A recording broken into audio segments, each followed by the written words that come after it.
Assalamualaikum warahmatullahi wabarakatuh. Innal hamdalillah nahmaduhu wa nasta'inu wa nastaghfiruh wa na'udzu billahi min syururi anfusina wa min sayyiati a'malina may yahdihillahu fala mudhillalah wa may yudlil fala hadiyalah. Asyhadu an la ilaha illallah wahdahu la syarikalah wa asyhadu anna Muhammadan abduhu wa rasuluhu amma ba'du.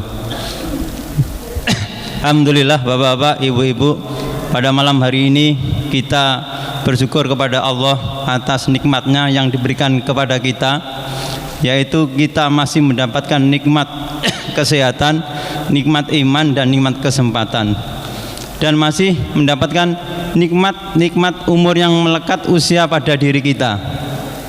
Kadang kita itu merasa kurang mendapatkan nikmat dari Allah, padahal kalau kesehatan itu luar biasa.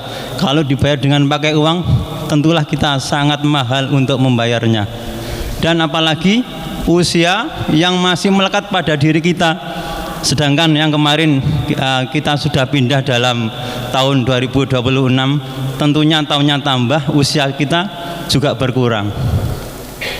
Bapak-bapak, Ibu-ibu, salawat serta salam tetap tercurahkan kepada Nabi Rasulullah Sallallahu Alaihi Wasallam berserta keluarganya, sahabat-sahabatnya, dan orang-orang yang mengikutinya. Baik Bapak-bapak dan Ibu, kita lanjutkan kajian tafsir pada malam hari ini yang akan disampaikan oleh Ustadz Fatih Izul Islam. Pada beliaunya kami persilakan. Bismillahirrahmanirrahim. Assalamualaikum warahmatullahi wabarakatuh. Alhamdulillahi rabbil alamin, hamdan na'imin, hamdan syakirin, hamdan yuwafi ni'amahu wa yukafi mazidah. Ya Rabbana lakal hamdu kama yanbaghi li jalali wajhikal karim wa 'azimi sultanikal qadim. Allahumma salli wa sallim wa barik ala nabiyyinal karim Muhammadin wa ala alihi wa sahabatihi wa man tabi'ahum bi ihsanin ila yaumiddin. Allahumma anfa'na bima 'allamtana wa 'allimna ma yanfa'una warzuqna 'ilman yanfa'una.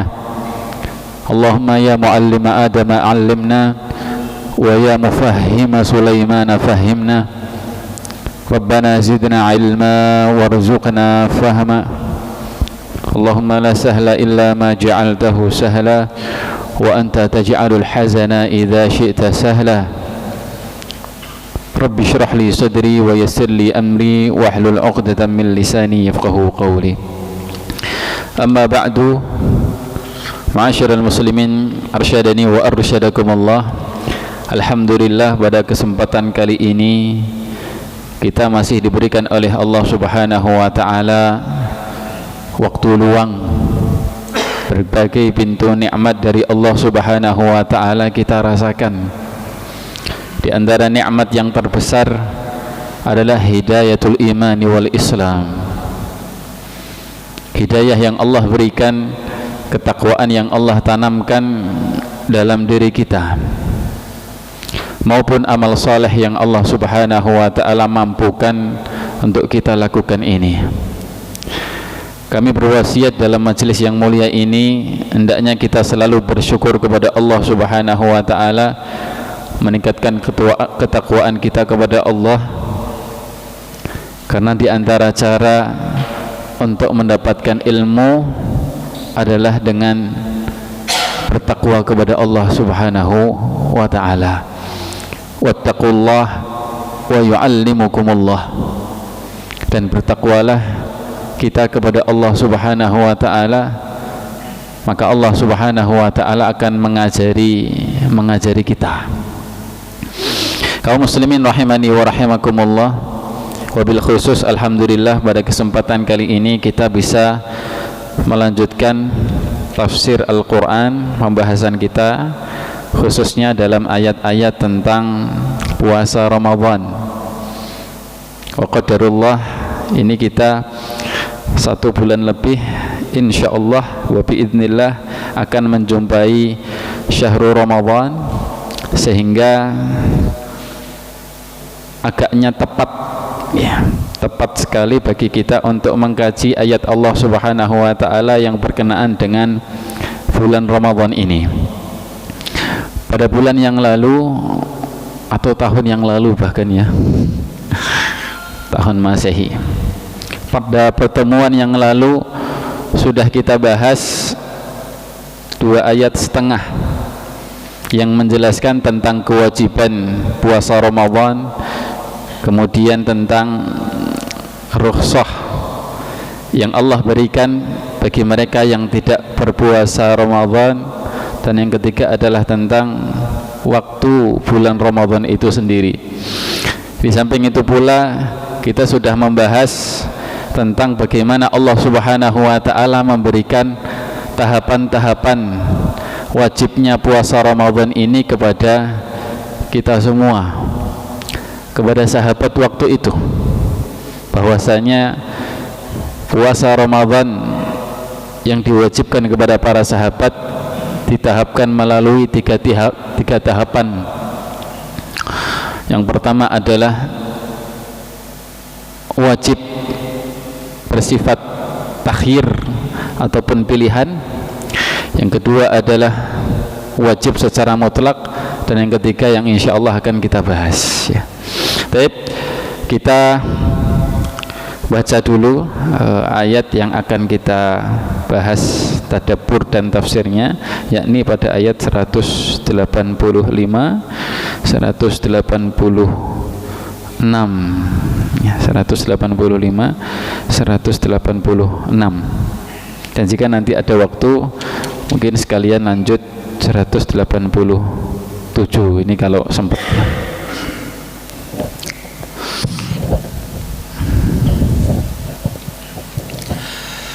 أعوذ بالله من الشيطان الرجيم شهر رمضان الذي أنزل فيه القرآن هدى للناس وبينات من الهدى والفرقان فمن شهد منكم الشهر فليصمه ومن كان مريضا أو على سفر فعدة من أيام أخر يريد الله بكم اليسر ولا يريد بكم العسر ولتكملوا العدة ولتكبروا الله على ما هداكم ولعلكم تشكرون وإذا سألك عبادي عني فإني قريب أجيب دعوة الداعي إذا دعان فليستجيبوا لي وليؤمنوا بي لعلهم يرشدون. Bulan Ramadan adalah bulan yang di dalamnya diturunkan Al-Quran sebagai petunjuk bagi manusia dan penjelasan-penjelasan mengenai petunjuk itu dan pembeda antara yang benar dan yang batil. Karena itu barang siapa di antara kamu ada di bulan itu maka berpuasalah, dan barang siapa sakit atau dalam perjalanan dia tidak berpuasa maka wajib menggantinya sebanyak hari yang ditinggalkannya itu pada hari-hari yang lain. Allah menghendaki kemudahan bagimu dan tidak menghendaki kesukaran bagimu. Hendaklah kamu mencukupkan bilangannya dan mengagungkan Allah atas petunjuknya yang diberikan kepadamu agar kamu bersyukur. Dan apabila hamba-hambaku bertanya kepadamu Muhammad tentang aku, maka sesungguhnya aku dekat. Aku kabulkan permohonan orang yang berdoa apabila dia berdoa kepadaku. Hendaklah mereka itu memenuhi perintahku dan beriman kepadaku agar mereka memperoleh kebenaran. Baik. Pada ayat ke-185 Allah Subhanahu wa taala menjelaskan kepada kita tentang waktu puasa tersebut. Allah Subhanahu wa taala juga menjelaskan hikmah kenapa waktu ini menjadi waktu terpilih untuk ibadah puasa. Di antaranya adalah karena bulan Ramadan ini adalah bulan Al-Quran, bulan penuh kemuliaan, yang mana Al-Quran sendiri itu adalah kalamullahi ta'ala, sesuatu yang agung, sesuatu yang agung. Kalau turun berkenaan dengan waktu, kalau turun dengan tempat, kalau turun dengan hamba, maka seluruh yang berkenaan dengan sesuatu itu juga akan menjadi mulia. Dan Allah Subhanahu wa taala juga menjelaskan tentang kewajiban puasa Ramadan. Faman syahida minkumus syahra falyasum. Barang siapa yang menyaksikan hilal Ramadan di antara kita, falyasum, maka itu sudah menjadi dalil kewajiban puasa Ramadan, menjadi satu bukti bahwasanya puasa Ramadan itu wajib baginya, hendaklah dia berpuasa. Kemarin sampai sini ya, kita lanjutkan. Wa man kana maridan aw ala safarin fa'iddatun min ayyamin ukhra. Dan barang siapa yang sakit, aw ala safar, atau berada dalam safar, fa'iddatun, maka bilangan. Maksudnya di sini adalah fa'alaihi iddatun, hendaknya dia mengganti sesuai bilangan dia tidak puasa tersebut, min ayyamin ukhar, pada hari-hari yang lain ya. Jamaah rahimani wa rahimakumullah, penggalan ayat ini atau rukhsah ini sebenarnya sudah disebutkan dalam ayat yang sebelumnya. Cuman untuk tamamul faidah, untuk menambahkan faidah, kita bahas ya agak rinci sedikit ya, bahwasanya Allah Subhanahu wa taala ketika mewajibkan sesuatu syariah, hukum syariat, di antara maqasidnya adalah untuk kemaslahatan hamba sendiri. Maka puasa yang Allah Subhanahu wa taala wajibkan kepada kita ini, kita yakini puasa itu adalah maslahat besar bagi kita. Kalau dalam teknis pelaksanaannya, kalau dalam proses melaksanakan puasa ini itu menghasilkan madharat bagi kita, maka Allah Subhanahu wa taala tidak akan mewajibkannya kepada kita. Maka termasuk jika ada orang yang sakit atau ada orang yang safar, kemudian dia melaksanakan puasa dengan sakit dan safarnya itu justru puasa tidak menghasilkan maslahat ya, malah menjadikan dia sakit tambah parah, bahkan sampai ya prediksi besar adalah meninggal ya, saking parahnya.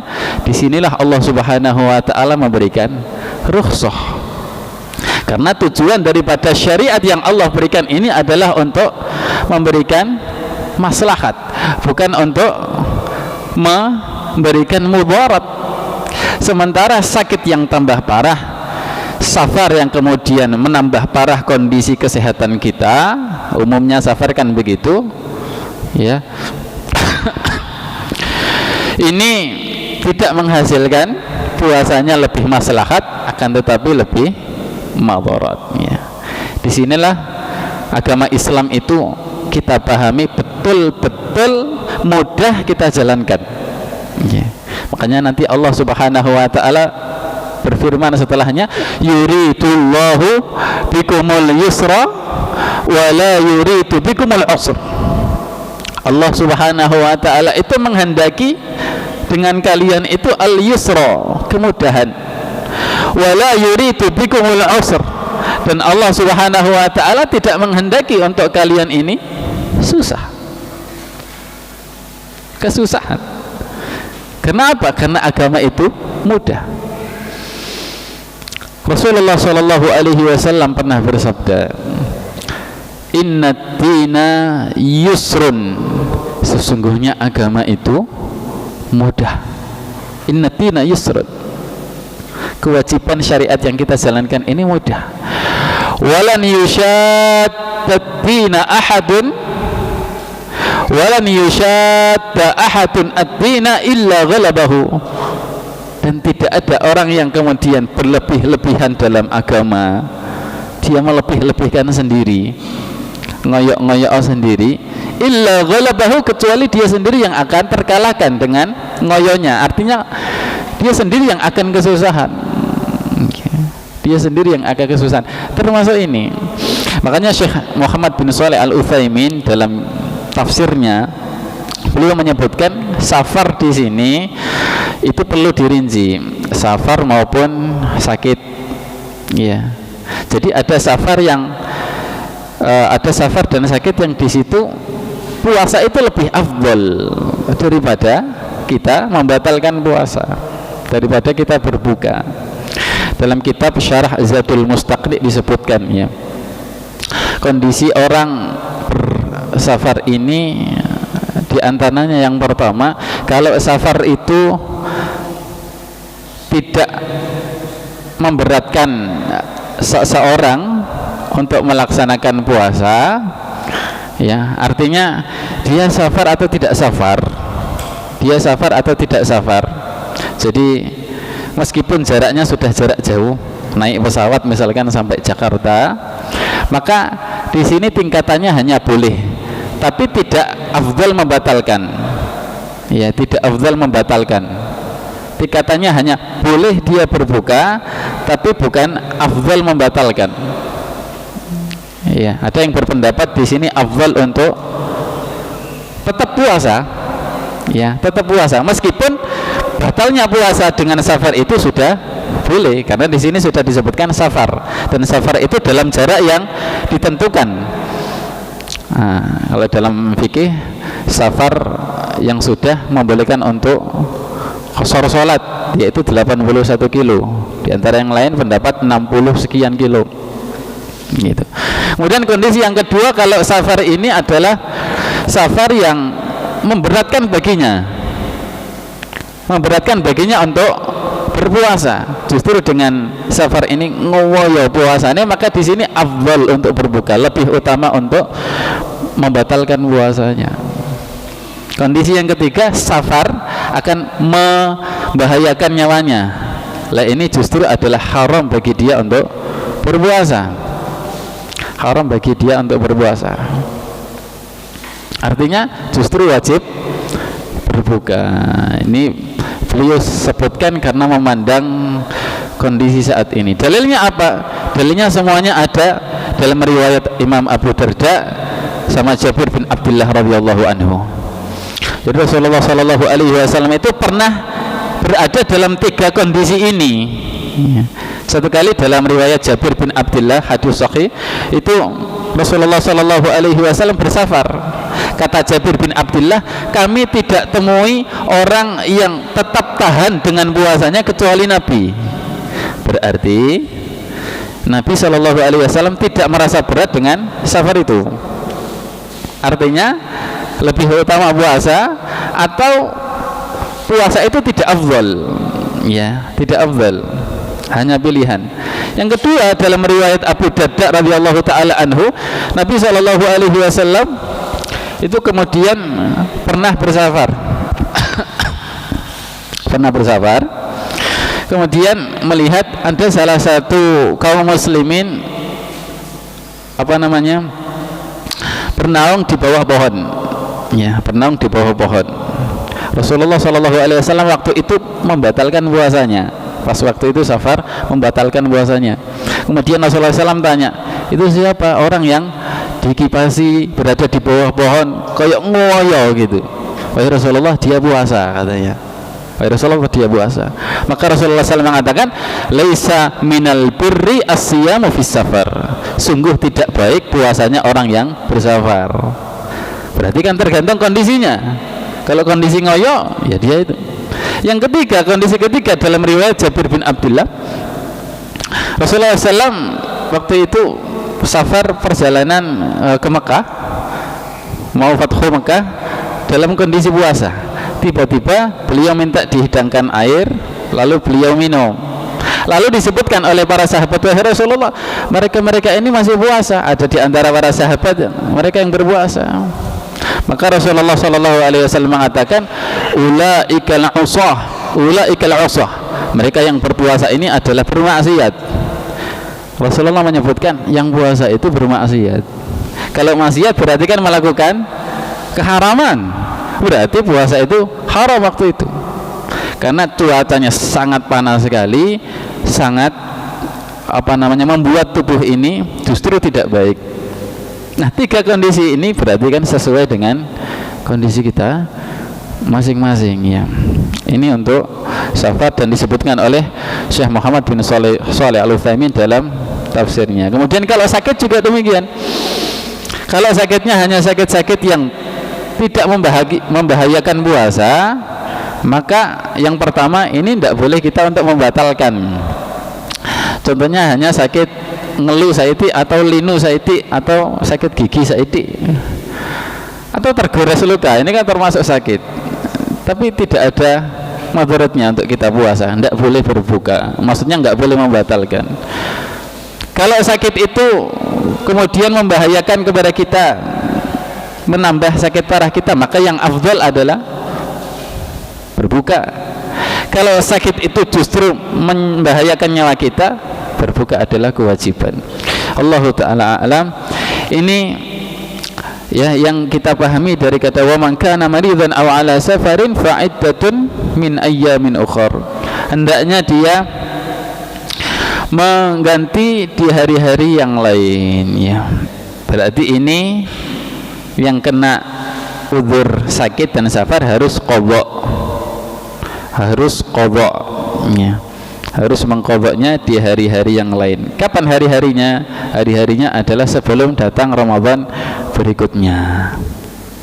Berarti masih 11 bulan berikutnya. Yuridullahu bikumul yusra wa la yuridu bikumul usra.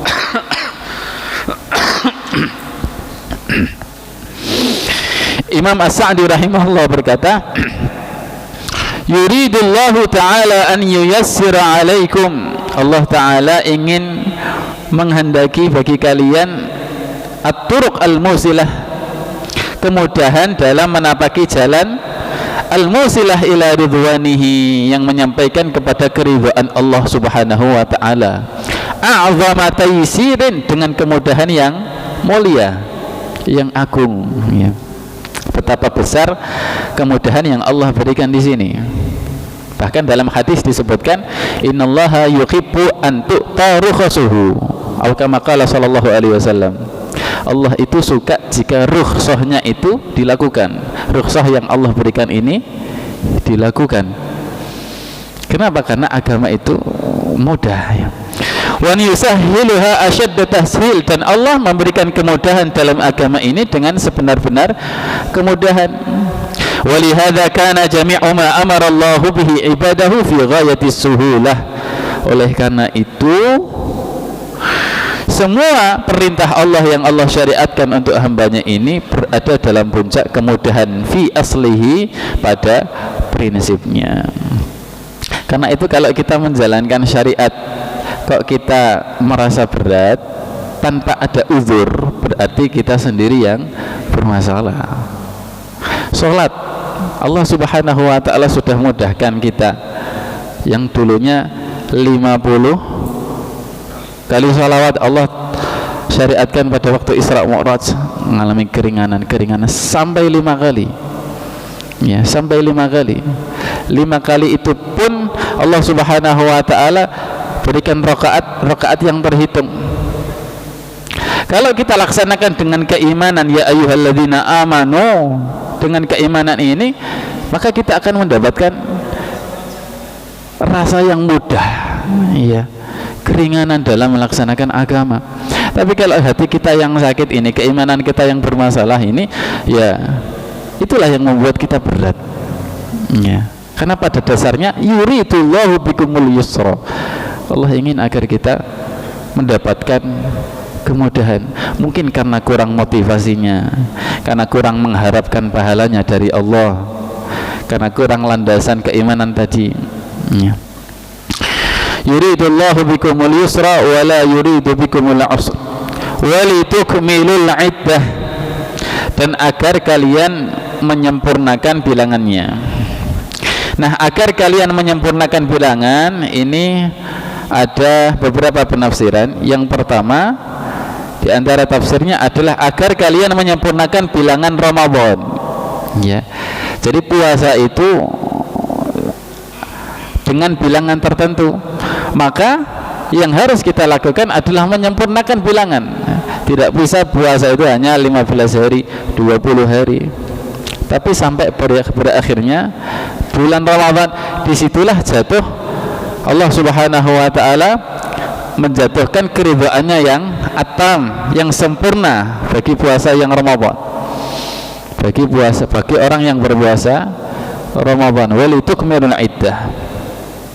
Kemudian yang kedua, kata Imam As-Sa'di rahimahullahu ta'ala, li'alla yatawahhama mutawahhim anna siyam Ramadan yukhsarul maqsudu minhu bi ba'dihi,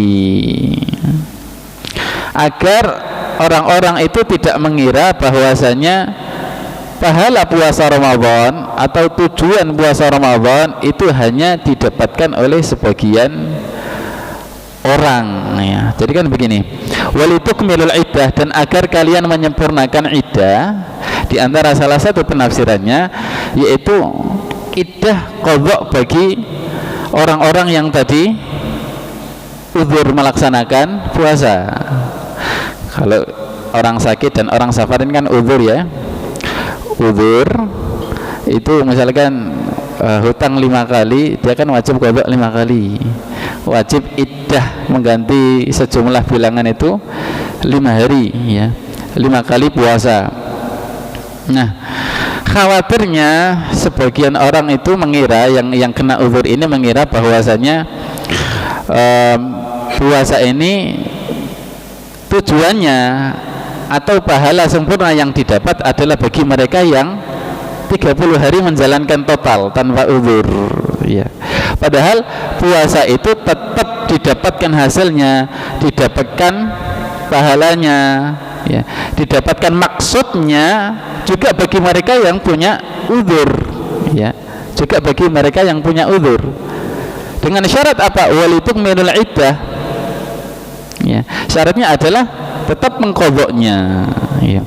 Ini diantara salah satu penafsiran, li'alla yatawahhama mutawahhim anna siyam Ramadan yukhsalul maqsudu minhu bi ba'dihi, agar tidak ada orang yang mengira bahwasanya puasa Ramadan, tujuan puasa Ramadan ini hanya didapat, ya, pahala puasa Ramadan ini hanya didapat bagi sebagian orang saja yang tidak kena uzur. Yang orang kena uzur enggak mendapatkan pahala puasa Ramadan secara maksimal, enggak, ya. Dua-duanya mendapatkan pahala yang maksimal, baik yang kena uzur maupun tidak kena uzur, dengan catatan qadha tadi, ya, walitukmilul iddah. Baik.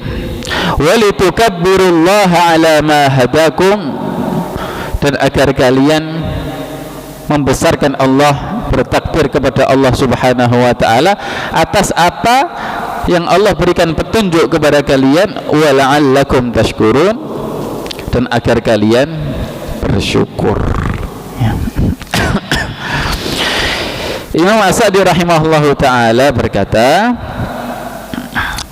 wa bitakbiri inda qada'ihi inda inqidha'ihi. Dari ayat ini Allah Subhanahu wa ta'ala menjelaskan perintah untuk bertakbir inda inqidha'ihi, ketika selesai bulan puasa tersebut, ya.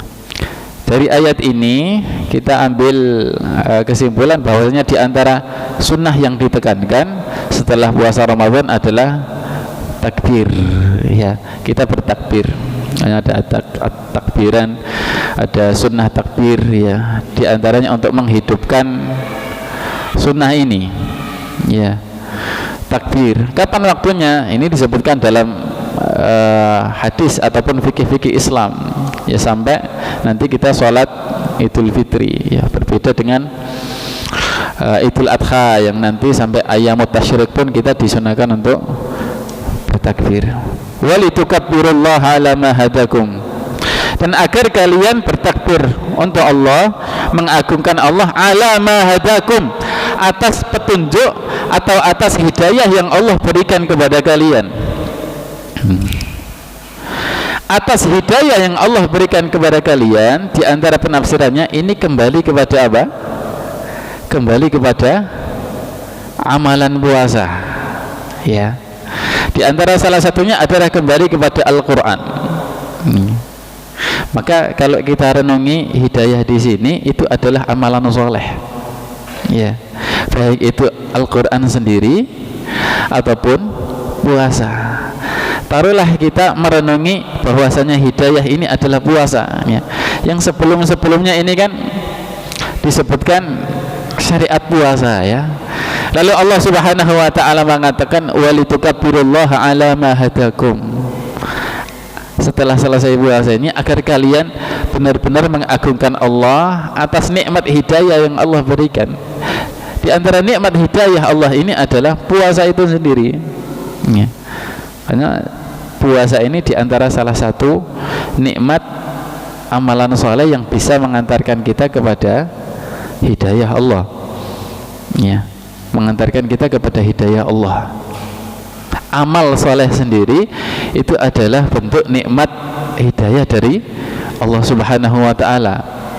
Barang siapa yang diberikan taufik untuk melakukan amal soleh, maka sejatinya dia diberikan taufik untuk mendapatkan hidayah Allah Subhanahu wa ta'ala, kan gitu.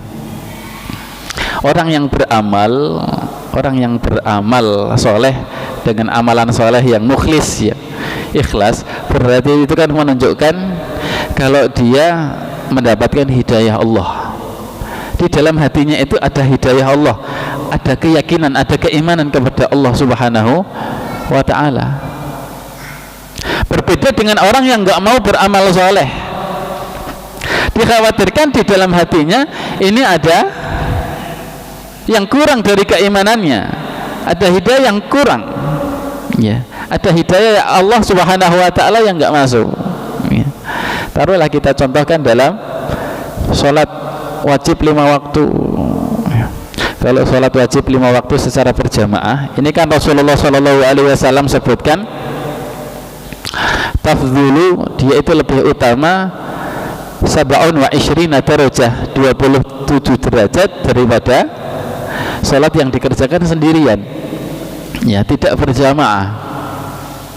Orang-orang yang meyakini betul tentang ini, dikasih oleh Allah Subhanahu wa ta'ala hidayah tentang ini, maka dia akan mengamalkan, otomatis akan mengamalkan. Nah, ketika dia mengamalkan ikhlas karena Allah tahu akan fadilah ini, berarti dia mendapatkan hidayah. Orang misalkan, ya, dalam waktu tertentu dikabari oleh perangkat desa misalkan, oh nanti di tanggal sekian si fulan kumpul di kantor ini untuk mendapatkan bantuan beras sekian, mendapatkan ini amplop sekian, gitu. Dengar kabar. Akhirnya orang-orang yang meyakini, orang-orang yang masuk ke dalam dirinya keyakinan, iman, di situ datang ke situ. Tiba-tiba ada satu orang ini yang di warung saja atau dia berada di rumah, di depan rumahnya, dia tetap duduk saja. Ditanyai sama temannya, kamu nggak ke sana atau nggak ke kantor sana? Enggak, ngapain? Itu ada pengumuman dapat itu. Paling enggak, mas, kayak biasanya paling, mas. Artinya kan nggak ada keyakinan ini. Dia mengamalkan atau enggak mengamalkan? Orang yang nggak hadir di situ, artinya dia kurangnya keimanan di situ, kurangnya hidayah di situ, kosong hatinya, begitu. Nah, sama kita juga demikian. Maka di antara salah satu wasilah kita mendapatkan hidayah ini, betul-betul kita amalkan secara ikhlas. Insya Allah semakin kita amalkan secara ikhlas ini, Allah semakin tambah hidayah kepada kita, keimanan kepada kita.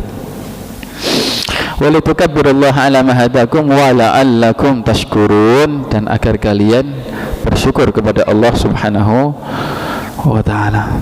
Baik, kita lanjutkan dulu. Sekarang isanya jam pinten jam kurang 9 menit, berarti 40 menit ya, maaf. Baik, ayat ke-186.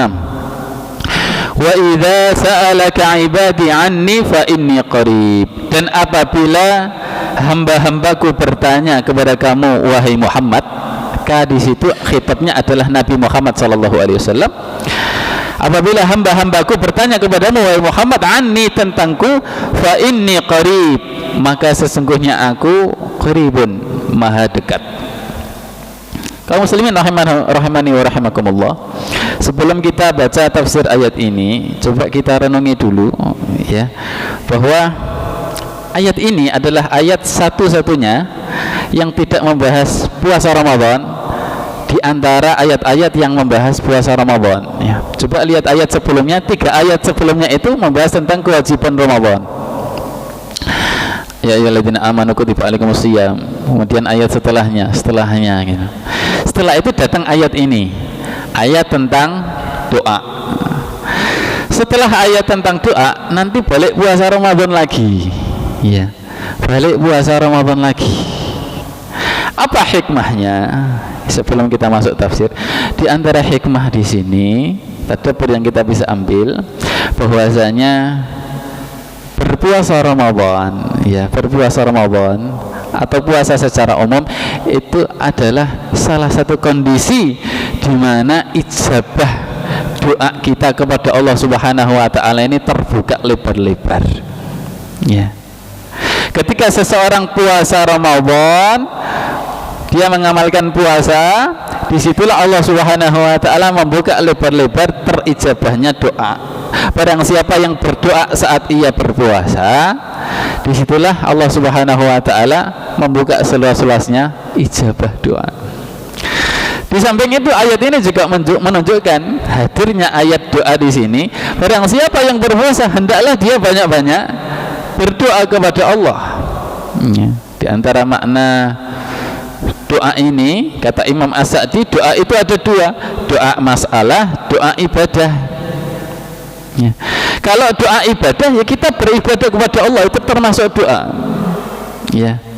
Kita berdoa kepada Allah Subhanahu wa ta'ala dalam arti doa ibadah, ya kita beribadah kepada Allah, termasuk doa. Kemudian yang kedua, doa masalah, kita minta kepada Allah dengan permintaan yang tegas. Ya Allah, saya ingin ini, Engkau maha pemberi rezeki, saya ingin ini. Itu termasuk doa. Makanya barang siapa yang berpuasa, hendaknya banyak-banyak beribadah, hendaknya banyak-banyak berdoa. Bi'idznillah, di situ Allah Subhanahu wa taala membukakan banyak ijabah. Di antara hikmahnya apa? Datang ayat ini setelah ayat puasa. Kita coba baca. Wa idza sa'alaka 'ibadi, dan apabila tanya kepadamu wahai Muhammad, ibadi, hamba-hambaku, bertanya tentang apa? Anni, tentangku. Kalau tentangku di sini itu kan maknanya bisa banyak. Tentang apa? Tentang wujud Allah, tentang kedekatannya Allah, tentang apa ya. Ini bisa kita lihat setelahnya, fa inni qarib, maka sesungguhnya aku maha dekat. Berarti ini tentang kedekatannya Allah kepada kita ya. Imam As-Sa'di menyebutkan ayat ini turun setelah para sahabat ya, ini berarti asbabun nuzulnya ya. Sababun nuzul dari ayat ini disebutkan oleh para mufassir, di antaranya Imam As-Sa'di. Itu turun karena beberapa sahabat ini tanya kepada Rasulullah sallallahu alaihi wasallam. Sa'alan nabiyya ba'dhu sahabati, para sebagian sahabat ini ada yang tanya kepada Nabi, ya Rasulullah, aqaribun rabbuna fanunaji. Wahai Rasulullah, Rabb kita itu apakah dekat sehingga kita kalau berdoa itu cuma terumik-terumik saja, ngerpas terumik-terumik gitu. Ya cuma ya kita berdoa secara lirih, am ba'idun fanunadih, ataukah Allah itu jauh kemudian kita nunadi, kita berdoa secara keras-keras gitu ya. Nunadi sama munajah sama munadah ini kan beda. Kalau nunadi berdoa secara lantang keras, nyeluk uang, itu kan nunadi. Tapi kalau nunaji itu kan bisik-bisik, lirih. Maka Rasulullah Shallallahu Alaihi Wasallam saat itu juga diturunkan ayat dari Allah Subhanahu Wa Taala, wa idza sa'alaka ibadi anni fa inni qarib. Dan apabila hambaku bertanya kepadamu tentangku, saya dekat. Kalau saya dekat berarti yang masyhur apa? Saya doa secara lirih.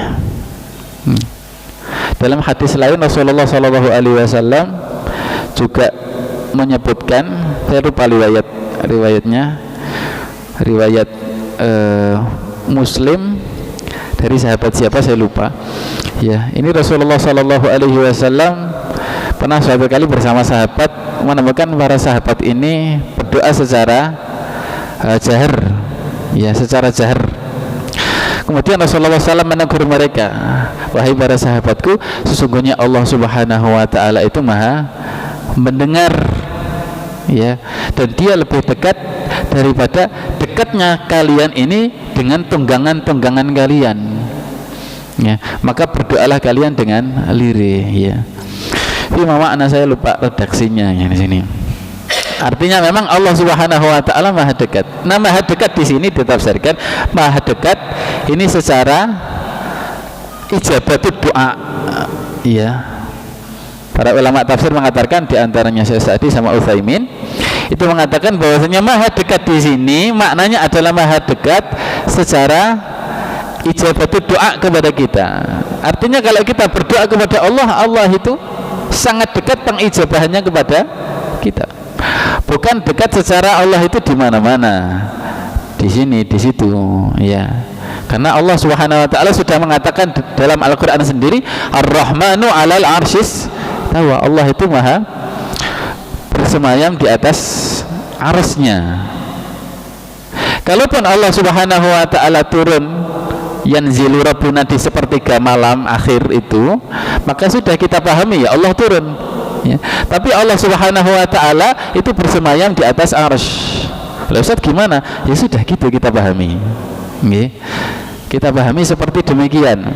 Tidak kita, oh berarti Allah turun ke langit dunia berarti arsy-Nya ditinggalkan. Enggak begitu, ya.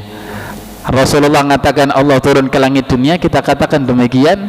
Bagaimana caranya Allah yang tahu. Tapi Allah Subhanahu Wa Taala juga bersemayam di atas arsy, ya. Ini pemahaman Ahlus Sunnati wal Jamaah. Allah itu maha dekat. Ujibu da'watad da'i idza da'an. Aku mengijabahi doa orang yang berdoa kepadaku idza da'an, apabila dia berdoa kepadaku. Baik, ma'asyiral muslimin rahimani wa rahimakumullah. Ayat ini menjadi motivasi bagi kita untuk berdoa kepada Allah Subhanahu Wa Taala sebanyak-banyaknya, sesering-seringnya, ya. Ada dulu mungkin ya.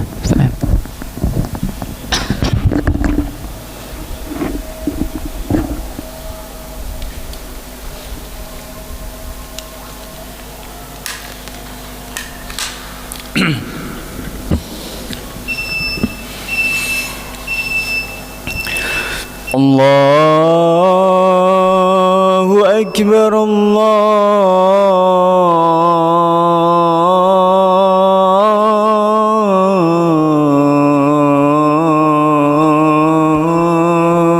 Akbar, Allahu Akbar,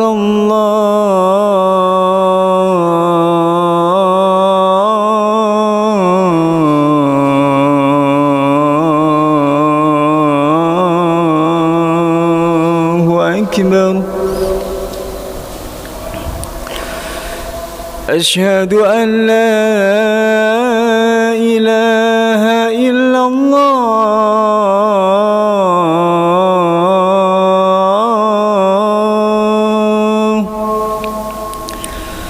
أشهد أن لا إله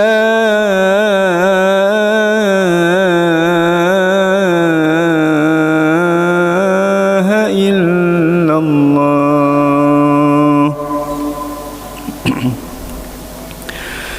أشهد أن محمدًا رسول الله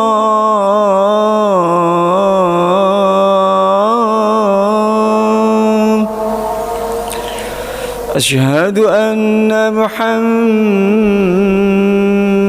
رسول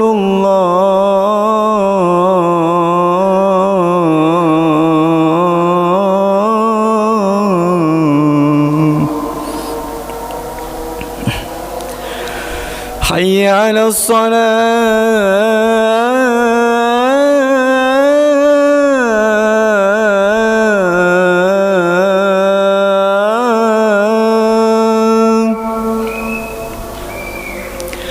حي على الصلاة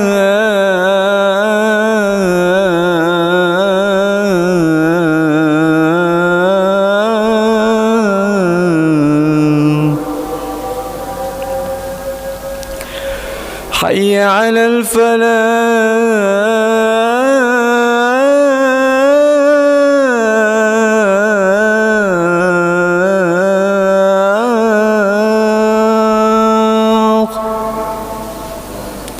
حي على الفلاح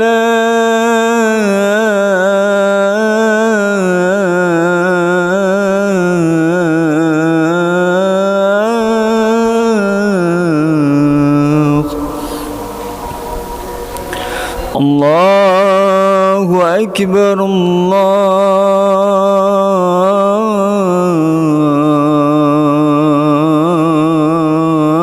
الله أكبر لا إله إلا الله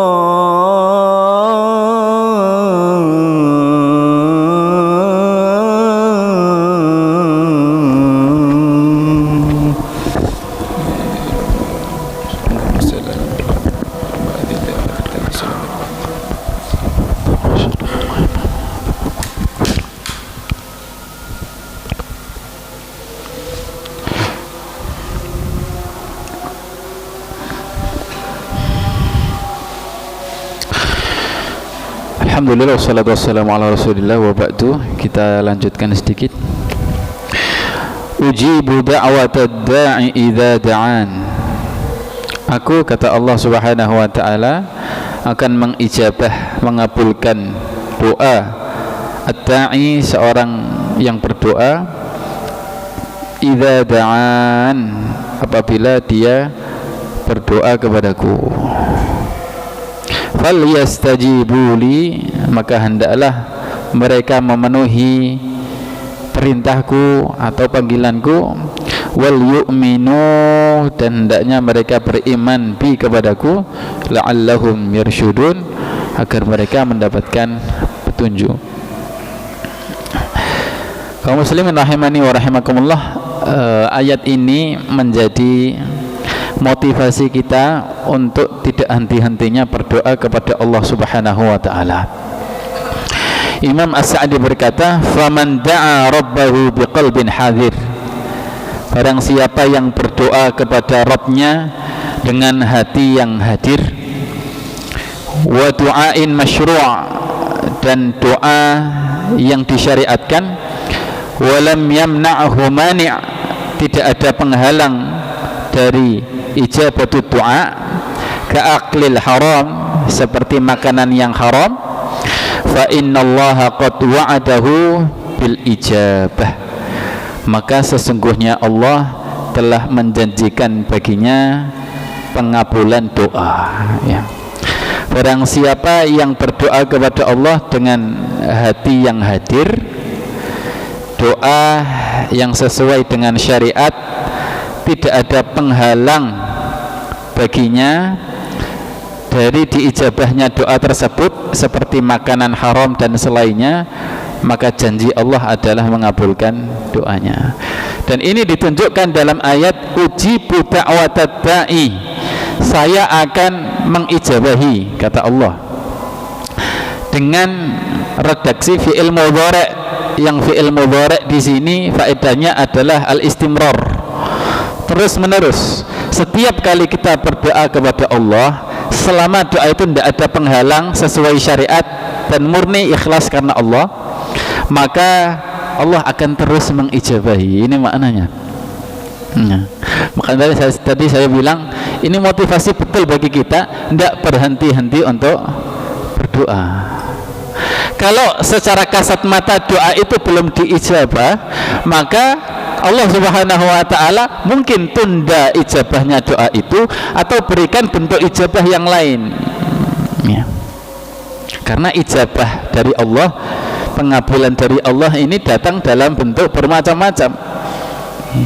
Dalam riwayat hadis Imam Muslim rahimahullah, beliau Rasulullah SAW pernah bersabda, ma min muslimin, tidaklah satu muslim, yada'u bida'wah, dia berdoa kepada Allah dengan satu doa, laisa fiha ithmun, doa itu tidak mengandung dosa, wala qati'atu rahim, tidak mengandung memutus tali silaturahim, illa a'tahullahu biya ihda thalath, kecuali Allah akan ijabah dengan 3 bentuk, salah satu dari 3 bentuk ijabah.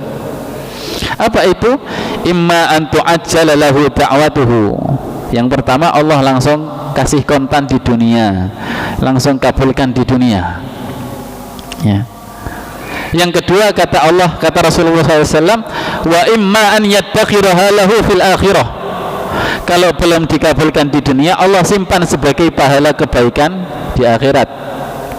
Yang ketiga, wa imma an yusrafa anhu minasu'i mithlaha, kalau juga tidak menjadi pahala kebaikan, Allah ijabahi dengan dihindarkan dari musibah yang selevel dengan doanya. Semakin kencang semakin kencang doanya, semakin serius doanya, semakin besar musibah yang Allah hindarkan dari dirinya ya.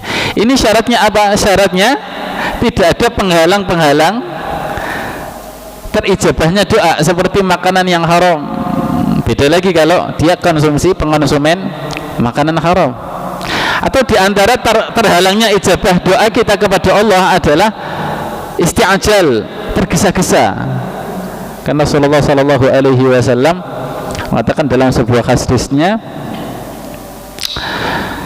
fima ma'na, Allah Subhanahu wa ta'ala akan menjawab doa seorang hamba malam yasta'jil, selama dia tidak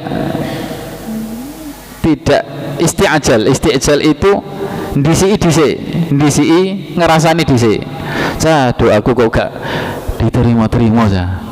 Yang mona yang ini jaluk dikai anak, kok gak dikai anak. Usaha yang mona yang ini sakmono wae. Ini namanya isti'ajal. Nah, Allah itu tidak akan menerima, Allah Subhanahu wa ta'ala kan mengijabahi selama dia tidak seperti ini. Kalau kondisinya seperti ini, itu artinya Allah Subhanahu wa ta'ala tidak mengijabahi ya. Semakin Allah jauh ijabahnya dari dia. Kita ini kan kalau doa insya Allah sudah serius, tapi kalau husnudzon doa itu akan diijabah oleh Allah, kadang-kadang kita kurang kan gitu. Padahal Allah Subhanahu wa ta'ala yang paling tahu maslahat untuk kita. Kita saja ya, kita saja, bukan Allah. Walillahil mathalul a'la. Anak kita dalam kondisi batuk minta dibelikan es krim ya, apakah kita akan berikan pada waktu itu juga? Padahal es krim menurut dia, menurut anak kita, kesukaannya dia enak, es krim.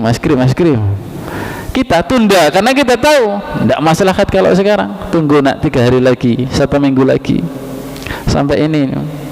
Kita yang tahu maslahat dia. Ini kita sebagai manusia yang bisa salah memprediksi kemaslahatan anak kita. Lah ini Allah Subhanahu wa ta'ala, walillahil mathalul a'la, Allah punya permisalan yang lebih tinggi daripada manusia. Kemaslahatan yang Allah berikan kepada kita pasti. Kok kita masih ragu-ragu? Nah, itu hati kita yang perlu kita tata. Oh ya Allah, iya. Tugas kita itu hanyalah berdoa, sudah semuanya serahkan kepada Allah Subhanahu wa taala. Maka Umar bin Khattab itu tidak pernah mempermasalahkan Allah itu ngijabahi atau enggak, tapi yang dia permasalahkan itu adalah adanya tekad atau enggak dalam berdoa. Ya, innahu yahummuhu la yahummuni ijabatu du'a walakin yahummuni ad-du'a, ya, atau kama qala, tidak masalah bagiku Allah mengijabahi atau enggak, karena Allah pasti mengijabahi gitu. Tapi yang masalah bagiku saya diberikan ilham untuk mau doa atau enggak gitu. Ya, kalau sudah dari awal enggak mau berdoa, ya ini yang masalah. Tapi begini, ujibu da'watad da'i idza da'an, saya akan mengijabahi seorang yang berdoa kepadaku, ya, terutama bagi mereka yang mendapatkan sebab-sebab diterimanya doa. Nah, sebab-sebab diterimanya doa ini apa? Kata Allah Subhanahu wa taala, "Falyastajibuli", hendaklah mereka memenuhi panggilanku, wal yu'minu bi, dan hendaklah beriman kepadaku, la'allahum yarsyudun, agar mereka mendapatkan hidayah atau agar mereka berakal. Imam As-Sa'di berkata, wahia al-istijabah lillah, di antara sebab-sebab diterimanya doa, ya ini, memenuhi panggilan Allah dan beriman kepada Allah. Artinya beramal soleh, melakukan syariat itu termasuk ijabatut, termasuk asbabu ijabati doa, sebab diterimanya doa. Makanya tadi saya katakan puasa itu salah satu di antara sebab ijabah doa kita terbuka lebar. Karena ini, faliyastajibuli, hendaklah mereka memenuhi panggilanku. Coba kita tarik ke atas. Perintah Allah dalam ayat-ayat sebelumnya ini tentang apa? Puasa kan? Ya ayyuhalladzina amanu kutiba alaikumusiyam. Perintah Allah ini kan tentang puasa. Berarti falyastajibu, hendaklah mereka memenuhi panggilanku. Panggilan apa maksudnya nih? Puasa. Iya. La'allahum yarsyudun, agar mereka mendapatkan hidayah. Baik. Sama rahimani wa rahimakumullah. Ini beberapa tafsiran wa tadabbur dari ayat 100 ke 86. Semoga kita bisa mendapatkan hikmah yang banyak dan bisa kita amalkan masing-masing. Insyaallah untuk besok kita akan bahas tahapan puasa yang ketiga. Ini kan kurang ya. Tahapan yang puasa yang ketiga ini ada pada ayat 187. Moga-moga nanti bisa menyelesaikannya. Saya cukupkan sekian. Jazakumullah khairan. Mohon maaf kalau banyak kesalahan. Subhanakallahumma bihamdika asyhadu an la ilaha illa anta astaghfiruka wa atubu ilaika. Alhamdulillahirabbil alamin. Wassalamualaikum warahmatullahi wabarakatuh. Ya, demikianlah kajian pada malam hari ini. Kita buka sesi tanya jawab. Monggo Bapak-bapak, Ibu-ibu.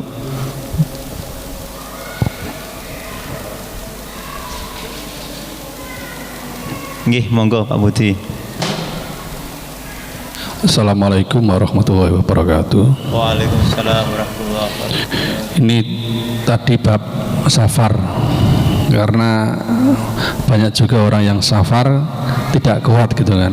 Tetapi ini menjadi sebuah pekerjaan, artinya orang ini itu kerjaannya supir, sering safar. Jadi sedikit safar, sedikit safar. Lah, bagaimana ketika seandainya ini karena sering safar sehingga nggak bisa nyahuri sampai datang puasa lagi, apakah harus membayar fidyah atau ya double lagi gitu loh, ke puasa selanjutnya menjadi double lagi, atau ada hukuman yang lainnya? Terima kasih. Assalamualaikum.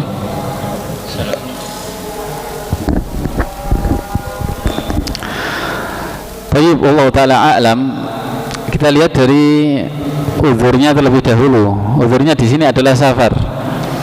Maka di sini masuk qadha, ya. Dalilnya adalah wa man kana maridan aw ala safarin fa iddatun min ayamin ukhra, bukan fidyah. Itu yang pertama. Jadi uzurnya safar, dan di antaranya karena supir kan safar, Apakah qadha atau fidyah? Maka qadha. Ini dulu kita kalasikan. Kemudian yang kedua, setelah safar dia ini menjadikan itu sebagai profesi tadi. Yang profesi itu tidak cuma 1-2 hari, tapi terus-terusan. Bahkan ada yang bertahun-tahun begitu. Kalau nanti diberikan rukhsah, maka bisa jadi enggak kesampaian. Qadhanya kan enggak kesampaian.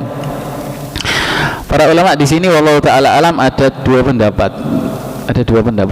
Pendapat yang pertama di antaranya Syekh bin Baz itu tetap memberikan rukhsah. Artinya dia tetap diberikan pilihan di situ untuk berbuka dan mendapatkan rukhsah untuk qadha. Qadhanya pas kapan? Ya ketika dia tidak puasa. Ketika dia tidak bekerja. Iya, dia harus qadha. Ya ini tidak kita pungkiri karena ada juga sopir yang ada masanya begitu. Ini pendapat yang pertama. Pendapat yang kedua yang tidak bisa, ya safar itu tidak membolehkannya sopir untuk berbuka. Kenapa? Karena nanti tidak akan qadha karena dijadikan sebagai profesi ya.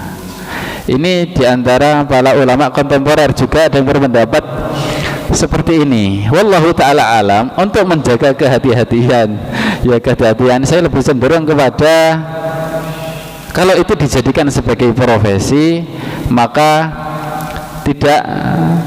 tidak afdal baginya untuk berbuka puasa. Artinya tetap berpuasa, ya. Kecuali kalau safarnya itu juga sudah menjadikan dia sangat-sangat lelah, ya. Tapi wallahu ta'ala alam, silakan ditanyakan kepada yang ahlun dalam fikih, Ustaz Ibrahim atau mungkin Ustaz Hambal dalam masalah ini, tarjih yang mana mungkin bisa diperdalam lebih lanjut. Yang penting ada dua pendapat tadi. Wallahu ta'ala alam. Demikian ya. Kita cukupkan kajian pada malam hari ini. Kita akhiri dengan bacaan hamdalah dan doa kafaratul majlis. Alhamdulillahirabbil alamin. Subhanakallahumma wa bihamdik asyhadu an la ilaha illa anta astaghfiruka wa atubu ilaik. Assalamualaikum warahmatullahi wabarakatuh.